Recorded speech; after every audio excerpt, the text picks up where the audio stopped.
Welcome to ராஜ்வாலியம் recipes. இன்றைக்கி ரொம்ப சிம்பிளாக ஒரு காலிஃப்ளவர் வச்சு சில்லி காலிஃப்ளவர் ஒன்று பண்ண போகிறோம்.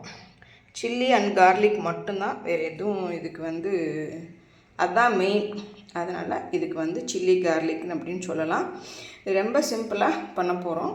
இது லஞ்சுக்கு எல்லாத்துக்குமே சூப்பராக இருக்கும். வாங்க இது எப்படி பண்ணுறதுன்னு பார்த்துடலாம். இதுக்கு என்னென்னு பார்த்துடலாம். மிளகு பொடி, கார்ன்ஃப்ளவர் மாவு, கொஞ்சம் மைதா, இது இஞ்சி பூண்டும் பச்சை மிளகாயும், இந்த ரெண்டு தான் இதுக்கு டேஸ்ட் கொடுக்கறதுக்கு. கொஞ்சம் தக்காளி பியூரி கொஞ்சமாக தான். அப்புறம் chilli sauce, dark soya sauce, chilli sauce, இந்த ரெண்டும் தான், வேறு எதுவுமே இல்லை. நம்ம இப்போ இதை எப்படி ரொம்ப ஈஸியாக பண்ணுறதுன்னு பார்த்துடலாம். இப்போ இந்த கார்ன்ஃப்ளவரில் கொஞ்சமாக தண்ணி ஊற்றி கொஞ்சம் இந்த மாதிரி கட்டி இல்லாமல் ஊற வச்சுக்கோங்க. இது லாஸ்ட்டு தான். இப்போ நம்ம இந்த இதில் கொஞ்சம் மிளகு பொடி போடணுங்க. கொஞ்சம் மிளகு பொடி,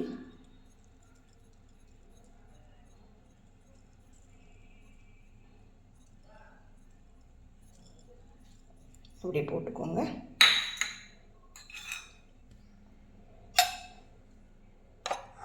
அப்புறம் மைதா லைட்டாக இதை அப்படி தூவி பெசரி எடுத்துகிட்டு வந்துடுறேன். இப்போ பார்த்திங்கன்னா மிளகு பொடி லைட்டாக மைதா போட்டிருக்கோம், ரொம்ப எல்லாம் இல்லை. இதில் தண்ணி கூட நீங்கள் ஊற்றி பிசைய வேண்டாம். இப்போ இந்த ஸ்டேஜில் லைட்டாக சால்ட்டு போட்டுக்கோங்க. ஏன்னா சால்ட்டு போட்டு தான் நம்ம ஆவியில் வேக வச்சுருக்கோம். அதனால் இந்த மாதிரி லைட்டாக பெசரி கொடுங்க. இப்போ இதை நல்லா டீப் ஃப்ரை பண்ண போகிறோம்.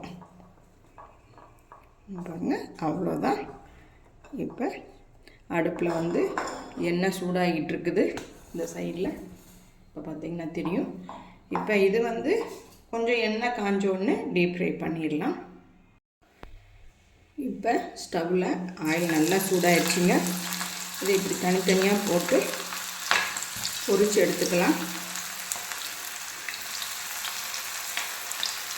இந்த சில்லி கார்லிக் போட்ட காலிஃப்ளவர் ரொம்ப சிம்பிள் தான், ஆனால் ரொம்ப டேஸ்ட்டாக இருக்குது. நான் சாப்பிட்டு பார்த்துட்டு தான் உங்களுக்கு செஞ்சுக்கலாம். இப்போ பாருங்கள், நல்லாவே வெந்து வந்துடுச்சுங்க. ஒரு 5 நிமிஷம் இருந்தால் நம்ம எடுத்துடலாம். இப்போ நல்லாவே ஃப்ரை ஆகிடுச்சுங்க. இப்போ எடுத்துடலாம். எடுத்துட்டு இதே மாதிரி எல்லா இதையும் போட்டு எடுத்துகிட்டு வந்துடலாம். ஸ்டவ் ஆன் பண்ணிக்கோங்க. லைட்டாக ஆயில் போட்டுக்கோங்க. ரொம்ப கொஞ்சமாக போதும். ஆயில் கொஞ்சம் சூடாகட்டும். பட்ரு கூட போடலாம், நம்ம இஷ்டம்தான். நானும் இன்றைக்கி லைட்டாக பட்ரு தான் போட்டிருக்கேன். இதில் பொடி பொடியாக கட் பண்ண பச்சை மிளகாயும் பூண்டும்.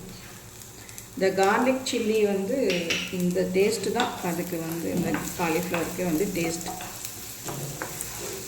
நீங்கள் இதே வழியும் கூட பொடி பொடியாக கூட கட் பண்ணி போடலாம்.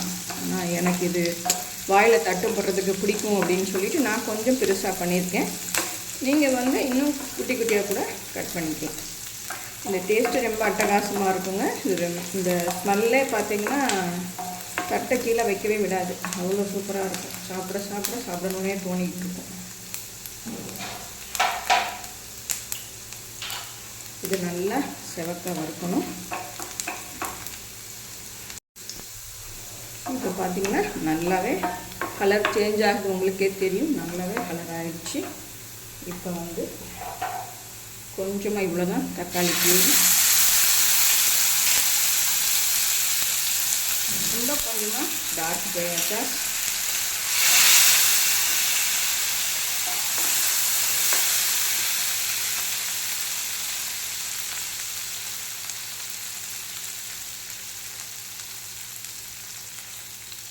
சர்க்கரை,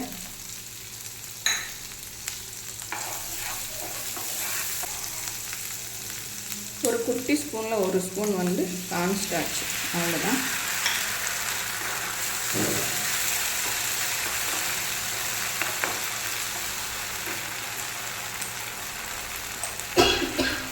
லைட்டாக சால்ட்டு போட்டுக்கலாம்.